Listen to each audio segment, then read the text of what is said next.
नमस्कार दोस्तों, स्वागत है आपका हमारे चैनल डीप सीक्रेट्स में। दोस्तों, आज हम जानेंगे माता वैष्णो देवी से जुड़े कुछ ऐसे रहस्य जो शायद ही आपको पता हो। शुरू करने से पहले आप हमारे चैनल को सब्सक्राइब कर सकते हैं और घंटी दबाकर नोटिफिकेशन पा सकते हैं, जिससे आप हमसे जुड़कर ऐसे ही देश विदेशों के रहस्य को जान पाएं। चलिए दोस्तों, शुरू करते हैं। माता वैष्णो देवी जगत जननी जगत तारिणी।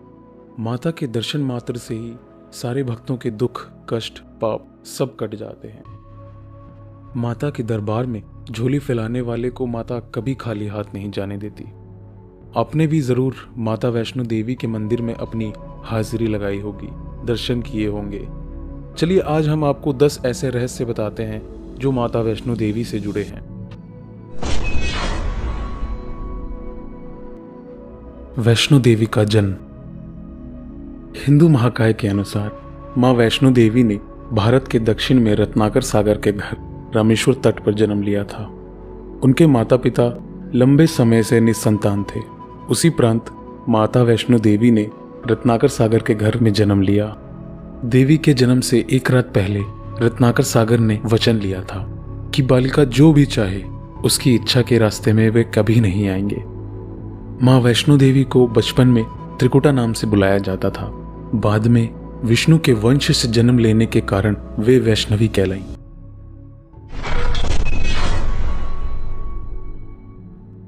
त्रिकुटा और रामेश्वर।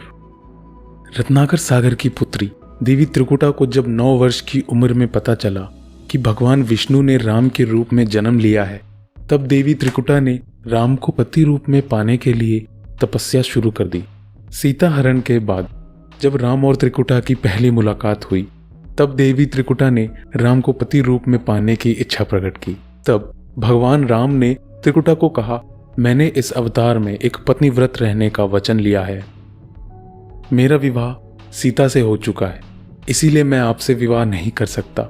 देवी त्रिकुटा ने जब बहुत विनय किया, तब भगवान राम ने कहा कि लंका से लौटते समय जब मैं आपके पास आऊंगा, तब अगर आपने मुझे पहचान लिया तो मैं आपसे विवाह कर लूंगा।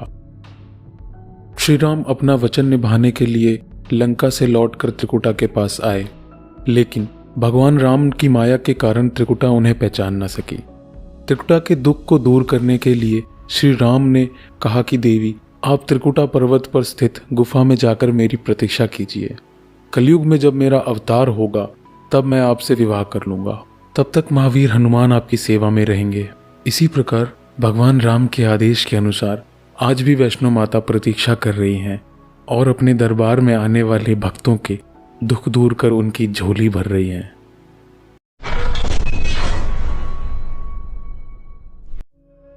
वैष्णो देवी मंदिर का निर्माण। ऐसा कहा जाता है कि वैष्णो देवी माता मंदिर का निर्माण लगभग 700 साल पहले ब्राह्मण पुजारी पंडित श्रीधर द्वारा किया गया था। वे बहुत ज्यादा गरीब थे। उनके मन में माता वैष्णो देवी के लिए बहुत ज्यादा भक्ति थी। ऐसा कहा जाता है कि उन्हें एक दिन सपने में माता वैष्णो दिखी और कहा कि उनके लिए भंडारा कराएं। माता वैष्णो को समर्पित इस भंडारे के लिए पंडित श्रीधर ने सभी को भंडारे का न्योता भी दे दिया। इस भंडारे को कराने के लिए लोगों ने मदद भी की, लेकिन वो मदद काफी नहीं थी। भंडारे के दिन नजदीक थे और पंडित श्रीधर ये सोच रहे थे कि इतने कम सामान में भंडारा कैसे हो पाएगा। इस चिंता में ब्राह्मण रात भर सो भी नहीं पा रहे थे। ऐसे में उन्हें बस देवी मां के चमत्कार की उम्मीद थी। भंडारे के दिन बुलाए गए सभी लोग ब्राह्मण की छोटी सी कुटिया में बैठ गए और इसके बाद भी कुटिया में काफी जगह बची हुई थी। इसके बाद ब्राह्मण ने सोचा कि वो इन सबको कैसे भोजन करा पाएगा। उसी वक्त ब्राह्मण ने एक लड़की को बाहर से आते देखा जिसका नाम वैष्णवी था। भंडारे के बाद जब ब्राह्मण ने कन्या रूप में आई माता वैष्णवी से मिलना चाहा, तब वो गायब हो चुकी थी। जब कुछ दिन बाद ब्राह्मण को वैष्णवी कन्या का सपना आया, उसमें स्पष्ट हुआ कि वह मां वैष्णो देवी थी। कन्या के रूप में आई माता वैष्णो ने ब्राह्मण को सनसनी गुफा के बारे में बताया। इसके बाद ब्राह्मण श्रीधर मां की गुफा की तलाश में निकल पड़े और उन्हें ये गुफा मिली। तब उन्होंने ये तय कर लिया कि वह अपना सारा जीवन मां की सेवा करेंगे और इसी तरह ब्राह्मण श्रीधर द्वारा मां वैष्णो देवी मंदिर का निर्माण हुआ।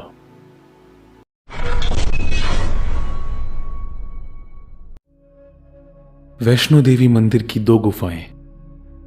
वैष्णो देवी के मंदिर में एक नहीं बल्कि 2 गुफाएं स्थित हैं, जिसमें से एक गुफा को हम सभी गर्भजून के नाम से जानते हैं, जो त्रिकुटी पर्वत पर स्थित है। उसकी ऊंचाई लगभग 1200 फीट है। ये गुफा अर्धकुंवारी के पास है, जहां मां वैष्णो देवी ने 9 महीने कठोर तपस्या की थी। इस मंदिर की एक और दूसरी गुफा है जो कि भवन के पास स्थित है। इसमें 3 पिंडियों का वास है। ये पिंडियां देवी सरस्वती, लक्ष्मी, काली की हैं। लेकिन माता वैष्णो देवी की यहाँ कोई पिंडी नहीं है। माता वैष्णो देवी यहाँ अदृश्य रूप में मौजूद है। फिर भी ये स्थान वैष्णो देवी तीर्थ कहलाता है। इस गुफा में पवित्र गंगा जल निकलता रहता है। माना जाता है यहाँ कई प्रकार के चमत्कार भी देखने को मिलते हैं। गुफा में भैरव का रहस्य। माता वैष्णो देवी मंदिर में भैरव का शरीर रखा गया है। मां वैष्णो देवी ने भैरव को त्रिशूल से मारा था, जिससे उसका सर उड़कर त्रिकुट पर्वत पर भैरव घाटी में चला गया था, जिसके कारण वहां भैरव मंदिर का निर्माण हुआ था। और तभी से भैरव का शरीर माता वैष्णो देवी के मंदिर में है। कहा जाता है कि अपने वध के बाद भैरव को अपनी भूल का पश्चाताप हुआ और उसने मां से क्षमा की भीख मांगी। माता वैष्णो देवी जानती थी कि उन पर हमला करने के पीछे भैरव की प्रमुख मंशा मोक्ष प्राप्त करने की थी। उन्होंने ना भैरव को पुनर्जन्म के चक्कर से मुक्ति प्रदान की और उसे वरदान देते हुए ये कहा कि मेरे दर्शन तब तक पूरे नहीं होंगे जब तक भक्त मेरे बाद तुम्हारे दर्शन नहीं करेगा। उसी मान्यता के अनुसार आज भी भक्त माता वैष्णो देवी के दर्शन के बाद करीब 2.25 किलोमीटर की चढ़ाई करके भैरव के दर्शन करने जाते हैं। तो दोस्तों, आप भी जब माता वैष्णो देवी के दर्शन करने जाएं तो भैरव के दर्शन जरूर करें। महाभारत के युद्ध से पहले माता वैष्णो देवी की पूजा। महाभारत जो पांडवों और कुरुक्षेत्र युद्ध का विवरण देता है, जिसमें वैष्णो देवी की पूजा का उल्लेख है। कहा जाता है कि कुरुक्षेत्र युद्ध से पहले कृष्ण की सलाह से देवी की पूजा की थी। उनकी भक्ति से प्रसन्न होकर देवी मां वैष्णो देवी के रूप में उनके सामने प्रकट हुई। जब देवी प्रकट हुई तो अर्जुन ने एक स्तोत्र के साथ उनकी स्तुति करना शुरू कर दिया। आमतौर पर माना जाता है कि पांडवों ने सबसे पहले कोल कंडोली और भवन में देवी मां के प्रति श्रद्धा और कृतज्ञता में मंदिर का निर्माण किया था। एक पहाड़ पर त्रिकुटा पर्वत से सटे और पवित्र गुफा की ओर मुख किए हुए 5 पत्थर की संरचनाएं हैं, जिन्हें 5 पांडवों के रोग प्रतीक माना जाता है।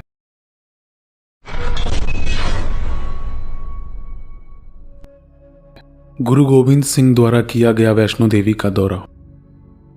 यह दर्ज किया गया है कि गुरु गोविंद सिंह ने माता वैष्णो देवी की मंदिर का दौरा किया था। जब वे पूरा मंडल की यात्रा कर रहे थे, यह देवी मां के मंदिर में जाने वाले किसी ऐतिहासिक व्यक्ति का सबसे पहला अभिलेख था। और यह भी माना जाता है कि स्वामी विवेकानंद जैसे कई प्रमुख संतों ने मंदिर का दौरा किया है।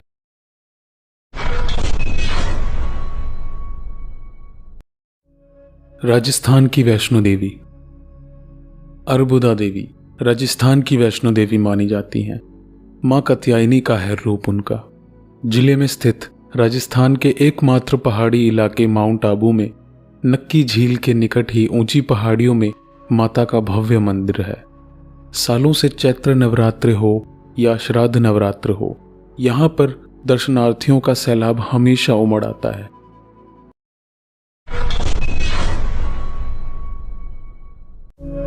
माता वैष्णो देवी मंदिर का रास्ता।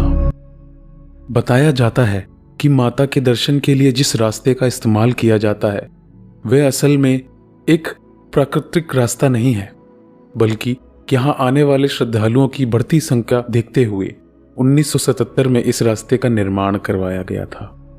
तब से लेकर आज भी इसी रास्ते से गुजरकर मां के भक्त उनके दर्शन को जाते हैं। और आजकल की तकनीकी व्यवस्थाओं की वजह से आप लोग हेलीकॉप्टर जैसी सेवाओं का भी आनंद ले सकते। मंदिर में भक्तों के द्वारा चढ़ाया गया चढ़ावा। वैसे तो वैष्णो देवी मंदिर में हर महीने भक्तों की भीड़ रहती है।